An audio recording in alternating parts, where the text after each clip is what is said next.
Hi, I'm John. This is my show, An American Scheme, where I am proving that Diana Ross is Michael Jackson's actual mother. So, a YouTuber, and now this is a YouTuber that does not, really support my work, but she's been around, from what I remember, I remember her being around back in, River Gibbs days. I think that's where we actually first came across each other's paths. And then she was on Michael Trapson's page. She'd be a person who was over there, and Trapson, whenever he'd see her, he'd always be like, "Hey, Sunflower," which I think her name just used to be Sunflower, and now it's Sunflower Sky. So the person I'm talking about, her name's Sunflower Sky. So she sent me a little message, and she told me to look at a thing called Sanpaku eyes, and she says Michael and Diana both have them and stuff, right? She told me to look into it. So I was like, okay, well, I already knew Michael and Diana have the same eyes, and they totally look alike, but then this was actually interesting. This is one of those technical definitions about something like that. And it's like, oh, you know what? This was actually pretty interesting. And so I just have looked into it. And so what happened is I watched this video by this girl right here. Her name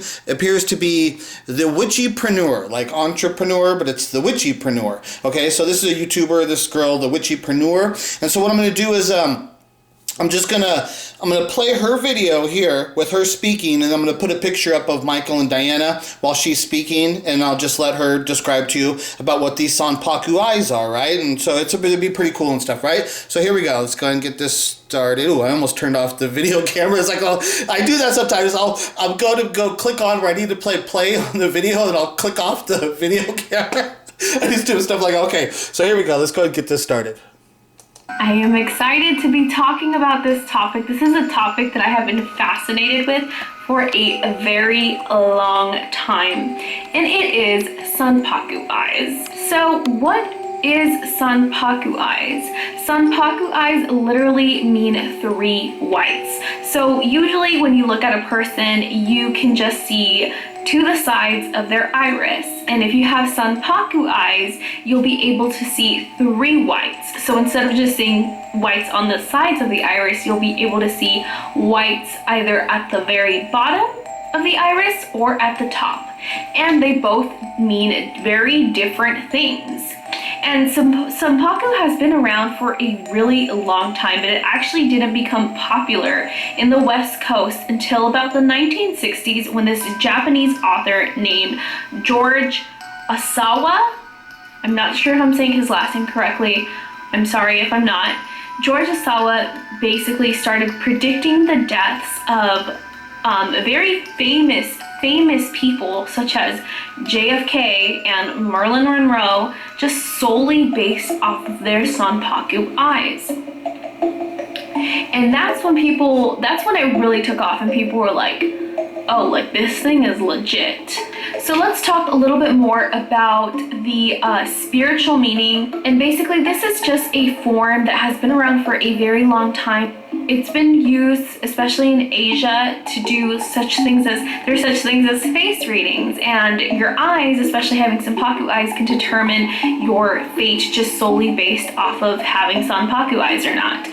So we're going to take a look more at what it means spiritually, what it means to have Sanpaku eyes, and also what it means to have Sanpaku above your iris or below, because there is a difference. And how can you determine if you have Sanpaku eyes? So we're going to go ahead and take a look at that. Okay, so to take a look at what Sanpaku traditionally means, looking at the words of George Osawa, who is that author that made it so famous in the West, in his book, You Are All Sanpaku. So this is how he describes the condition of Sanpaku. For thousands of years, people of the Far East have been looking into each other's eyes for this dreaded condition. Any sign of Sanpaku meant that a man's entire system, physical, psychological, and spiritual, was out of balance. He had committed sins against the order of the universe, and he was therefore sick, unhappy, insane, what the West has come to call accident prone. The condition of Sanpaku is a warning, a sign from nature that one's life is threatened by an early and tragic end. So if you had Sanpaku below the iris, that is what's called Yin Sanpaku. And they believe that yin Sanpaku is actually most common in alcoholics and drug addicts. So if you have yin Sanpaku, that means that the world is pretty much out to get you. You're in constant danger, you're more accident prone than other people, you tend to have a lot of more accidental things happen to you, and oftentimes can also mean that you would die at a very early age, just unexpectedly.